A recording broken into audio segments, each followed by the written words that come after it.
Remote से लहंगा उठाए मनोज तिवारी ऐसा आदमी उसको लोग वोट देते हैं। उपेंद्र कुशवाहा जी तो मतलब हम क्या कहें, अब मतलब बात ही करना, हम नाम ही नहीं लेना चाहते हैं। जो उन्होंने यहाँ के जनता के लिए किया, उनको सिर्फ कुर्सी के लिए उन्होंने काम किया। अरे यार पागलों के देश में आप पागल ना कोई उसका नेता बनेगा। नचने का जैसे क्या होता है, वही नचने का तो भाजपा सब भरा हुआ है। पवन सिंह को काराकाट लोकसभा में क्यों ही हरा देवे, ऐसा कोई माइकल पैदा ना भाई। और दौड़ती थी लल की पियर की का, मैंने जो पैखाना की उसमें गेहूं बीन करके खाया है। क्या कुछ सोचते हैं आप डेहरी के बारे में, क्या कुछ जानते हैं? देखिए 10 साल उपेंद्र कुशवाहा मंत्री रहा, केंद्रीय मंत्री बना। आप रोड का हालत देख सकते हैं, कितना घटिया क्वालिटी का रोड है। पूरे बिहार में इतना गंदा रोड नहीं होगा जो डेहरी ऑनसन बाजार का रोड है। और मैं पवन सिंह के लिए कुछ कहना चाहता हूँ। इतिहास में कोई निर्दलीय प्रत्याशी उतना वोट तो नहीं जीता होगा जितना वोट से पवन सिंह पावर स्टार काराकाट लोकसभा क्षेत्र से जीतने जा रहे हैं। क्योंकि गुल कभी गुलशन कभी गुलफाम है पवन, एक अकेला होकर भी पूरे बिहार वासियों का शान है पवन, आन है पवन। ठीक है, तो यहाँ पे एक और सज्जन, उनसे हम जानना चाहेंगे क्या लगता है कि यहाँ पे जो पवन सिंह जी खड़े हुए हैं, उपेंद्र को अभी मोदी जी आ रहे हैं, क्या लगता है कि आगे बढ़ पाएंगे? भैया मोदी जी तो हम लोग भी मोदी जी का बहुत भक्त हैं, सम्मान करते हैं, लेकिन मोदी जी के नाम पर उनका चेहरा दिखाकर कितना दिन लोग को बुर्बक बनाइएगा। ये रोड का हाल देख रहे हैं, गाड़ी लग रहा है कि पलटी मार जाएगा, और ऐसा हाल है काराकाट के हर जगह। ये देखिए स्टेशन रोड का पीछे वाली गली का है। और इस पवन सिंह के लिए हम ये कहेंगे कि पवन सिंह जो कहते हैं वो कर दिखाते हैं। हम उनके लिए कहना चाहेंगे पवन सिंह के लिए कि पवन सिंह जिस मिट्टी में जन्म लिया उस मिट्टी को बिहार कहते हैं, और जो सच में काराकाट लोकसभा का विकास कर सकते हैं उन्हें पवन सिंह पावर स्टार कहते हैं, पवन सिंह पावर स्टार कहते हैं। क्योंकि उनके दिल में जज्बा है कि देश का, हमारे समाज का विकास करें, क्योंकि वो कहते हैं वो कर दिखाते हैं। क्योंकि हजारों फूलों को मिलाकर एक हार बनता है, हजारों मोतियों को मिलाकर एक हार बनता है, और सभी जाति धर्मों को मिलाकर पवन सिंह पावर स्टार बनता है। आज हर समाज के लोग, हर जाति के लोग पवन के साथ हैं। पूरा कोई जात पात नहीं देख रहा है भैया, टेम्पो वाला, रिक्शा वाला, ठेला वाला, गरीब तक सब, मुसलमान पट्टी में जाइए, हर लोग पवन के साथ है। पूरा काराकाट लोकसभा क्षेत्र पवनमय हो चुका है। पवन के लिए एक और कहना चाहते हैं, ना झांक सके गद्दार कोई ऐसी दीवार बनाते हैं, ना झांक सके गद्दार कोई ऐसी दीवार बनाते हैं। चलो साथियों, काराकाट में पवन भैया की सरकार बनाते हैं, सांसद बनाते हैं, और दिल्ली भेजते हैं, काराकाट को विकसित जिला बनाते हैं। मुंबई रहते थे, कहीं दिल्ली गए तो दिल्ली तो नहीं रह जाएंगे? नहीं नहीं, ऐसा बात नहीं है, वो इंसान वैसा नहीं है, वो एकदम जमीन से। भैया पवन भाई कह दिए हैं कि यही जमीन ले रहे हैं काराकाट में, यही घर बनेंगे। ऑलरेडी इनका पहले से ननिहाल भी है, घर भी है, पूरा क्षेत्र पवन साहबाद जो है ना, पवन सिंह का घर है, गढ़ है, जो असली गढ़ है। और जो कहते हैं वो कर दिखाते हैं। कोई भी कहता है ना, कोई भी कहता है कि पवन सिंह कुछ नहीं है, कोई हवा नहीं है, तो हम इनके लिए कहे पवन सिंह हार रहे हैं। जो भी ऐसा कह रहे हैं कि पवन सिंह हार रहे हैं, हम उनके लिए कहेंगे कि पवन सिंह है भैया, हम कहेंगे उनके लिए, पवन सिंह के लिए, कि पत्थर कतनो घिसाइल बाकी मैदान ना भइल।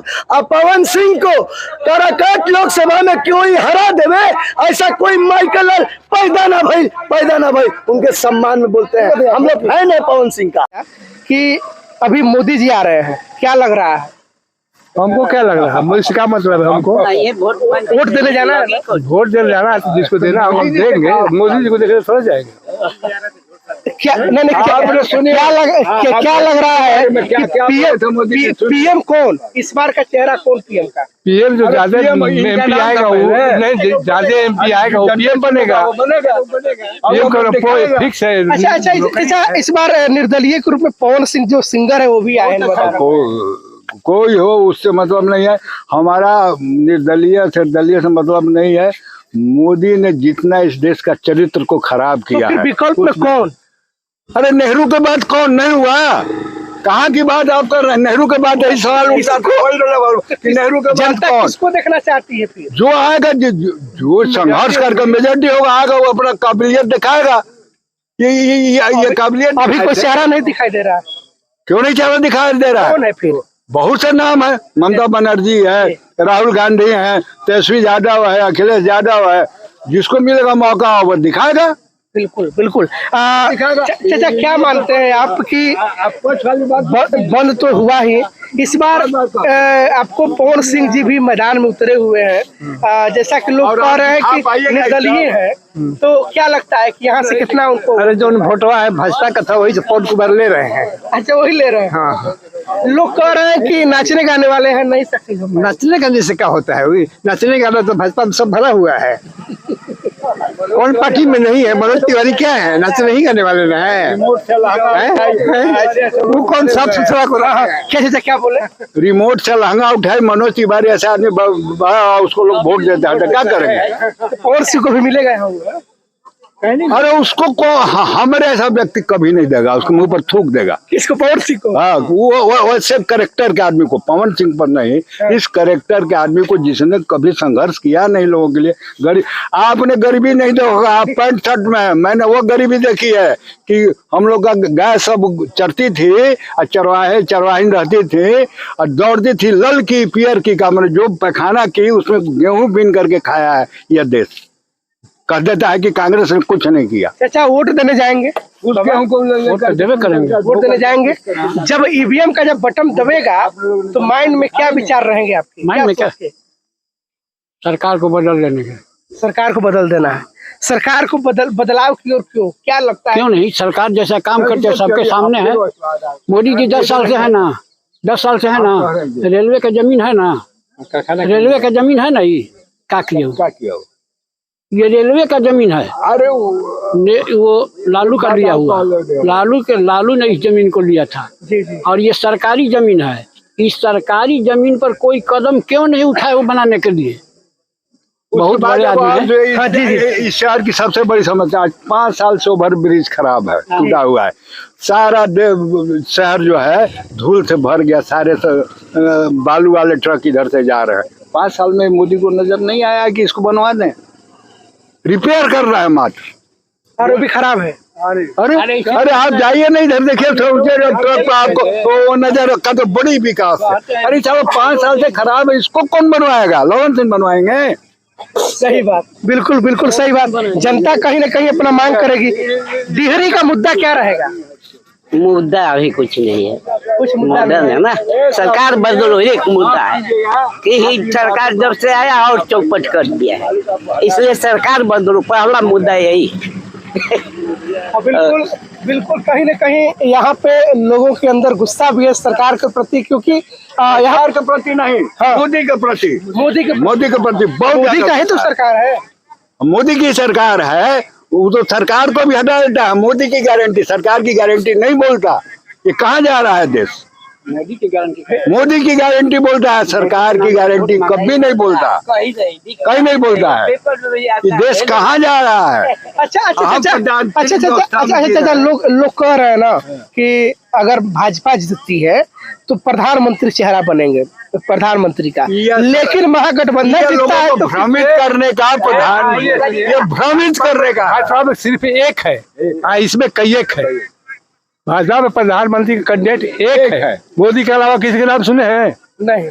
इसमें कई एक है। तो क्या लग रहा है फिर प्रधानमंत्री इसमें कौन बनेगा? जिसका MP बेसी होगा वो बनेगा। आज आप प्रधानमंत्री बार आप पूछ रहे हैं, कई दिन प्रधानमंत्री हाउस में बैठते हैं? ना हम इनसे सवाल करते हैं, आप बताइए कि प्रधानमंत्री के चैम्बर में कै रोज बैठते हैं? तो कै रोज बैठते हैं? तो क्या लिखना जानते हैं? अच्छा अभी अखिलेश यादव जो है, अभी भाषण हो रहा था उनका, तो अखिलेश यादव ने बोला था कि हम लोग सारा सीट जीत रहे हैं लेकिन बनारस को छोड़ करके। अरे यार, पागलों के देश में आप पागले ना कोई उसका नेता बनेगा, पागले न बनेगा। पागलों का सर यहाँ पे। अच्छा क्या लगता है कि क्या विकास का पैमाना होना चाहिए? देखिए, विकास का तो सबसे बड़ा मुद्दा यहाँ पर फैक्ट्री का ही मुद्दा है। रोहतास इंडस्ट्री बहुत बड़ी फैक्ट्री थी यहाँ पे, जो कि आज बंद पड़ी हुई है। ये सबसे बड़ा मुद्दा है। यहाँ पर युवा जो है बेरोजगार घूम रहे हैं। रोजगार यहाँ पे पूरे भारत में एक सबसे बड़ा मुद्दा है। बेरोजगारी और महंगाई, ये 2 मुद्दा आज के डेट में सबसे ज्यादा ज्वलंत रूप से चल रहे हैं। उसके अलावा जो डिहरी का स्थानीय मुद्दा है, यहाँ का रेलवे पुल का जो टूटा हुआ है 1 साल से, वो नहीं चालू हो रहा है, मरम्मत नहीं हो रहा है, जिससे कि मथुरी पुल जाम हो जा रहा है। लोगों की आने जाने में, बच्चों की बसें जो है फंस जाती हैं, लोग समय से ड्यूटी नहीं पहुंच पा रहे हैं, तो काफी परेशानियों का सामना करना पड़ रहा है। और भी डेहरी में कई मुद्दे हैं, जैसे हम लोग डेहरी का जिला बनाने का बहुत दिन से मांग कर रहे हैं, उसका भी एक डेटा है, बेस है, ऐसे ही नहीं मांग कर रहे हैं। डेहरी जो है 38 जिलों में क्षेत्रफल की दृष्टि से 11वां सबसे बड़ा ये शहर है और जनसंख्या की दृष्टि से 18वां सबसे बड़ा शहर है। उसके बावजूद भी आज तक ये जिला मुख्यालय नहीं बन पाया। ये सब चीजें हैं। उसके बाद में हम लोग जो डेहरी और बंजारी रेलवे लाइन का जो है हम लोग मांग कर रहे थे, 2008 में इसकी बात चली थी, लेकिन कोई बजट नहीं मिल पाया। तो एक ये पहले से लाइन थी यहाँ पे लाइट रेलवे की, तो हम लोग नया रेलवे लाइन का मांग कर रहे हैं, उससे एक बजट मिले।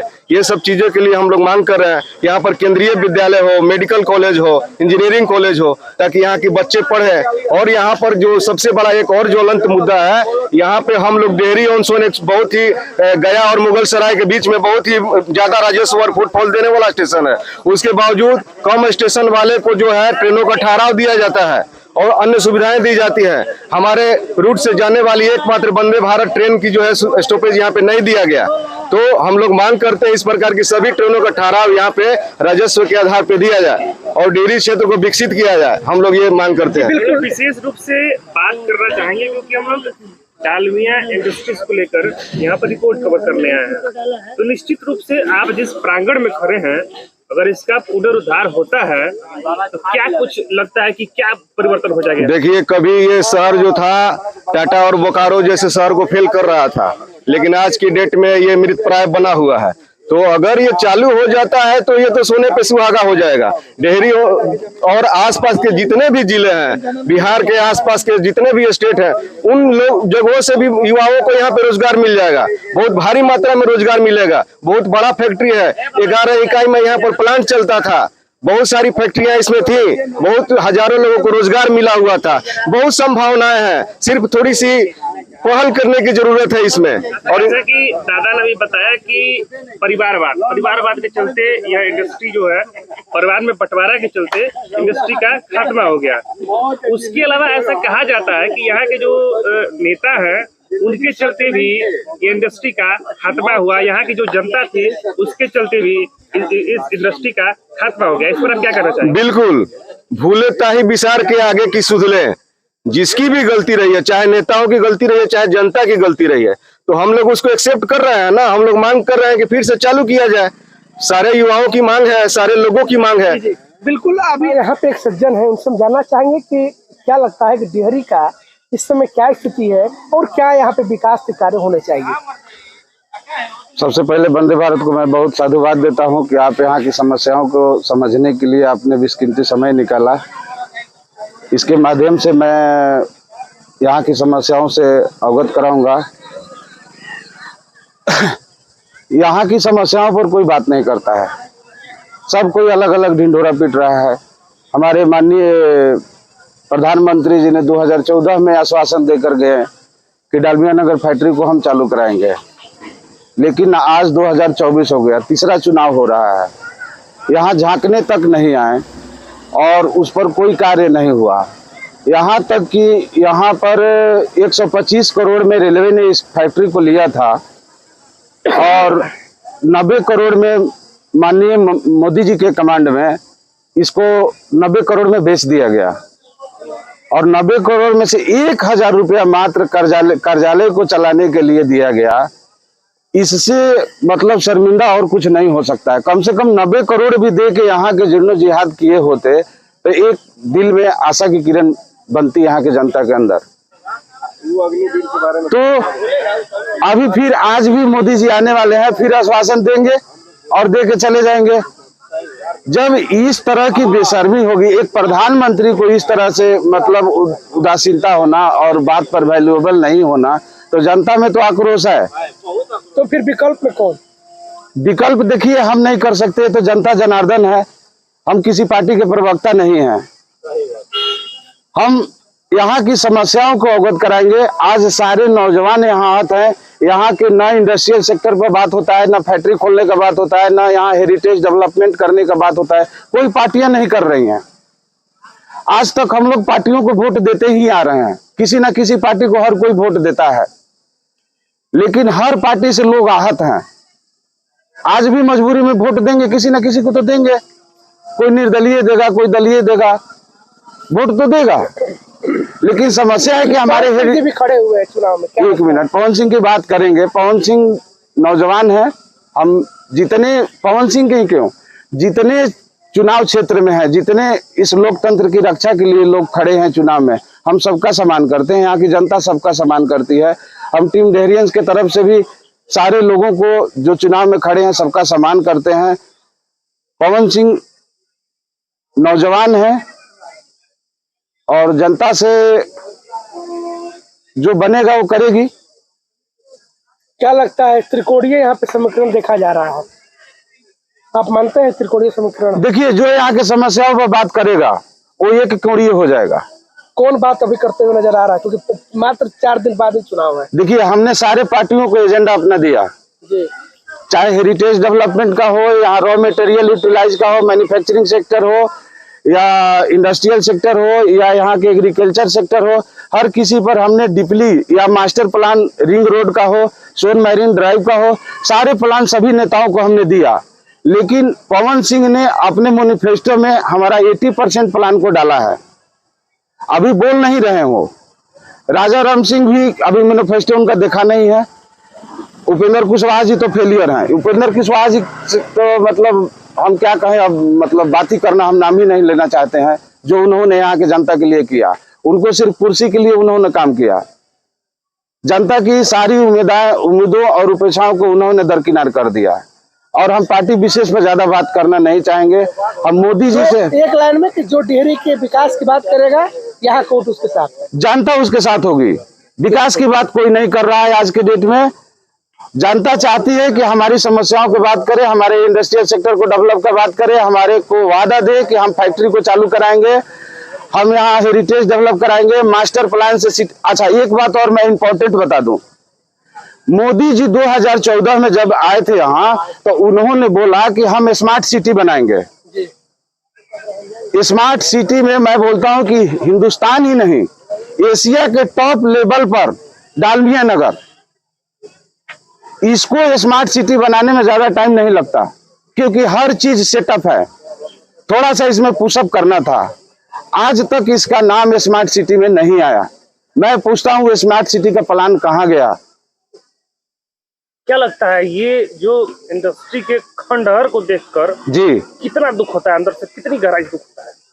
दिल तो छलनी हो चुका है, दिल छलनी हो चुका है। जो यहाँ का रुतबा था, आप सोच लीजिए, एशिया के टॉप लेवल पर जहाँ जो लोग रहते थे, आज शमशान से भी बदतर हाल हो गया है। बिल्कुल, यहाँ के लोगों का आपने सुना कि किस प्रकार से लोगों के अंदर एक नाराजगी है, और कहीं ना कहीं नाराजगी तभी दूर होगी जब डेहरी का, कहीं ना कहीं अगर डालमिया नगर का विकास होगा। दीजिए इजाजत, मिलते हैं किसी नेक्स्ट वीडियो में, तब तक के लिए बहुत बहुत धन्यवाद।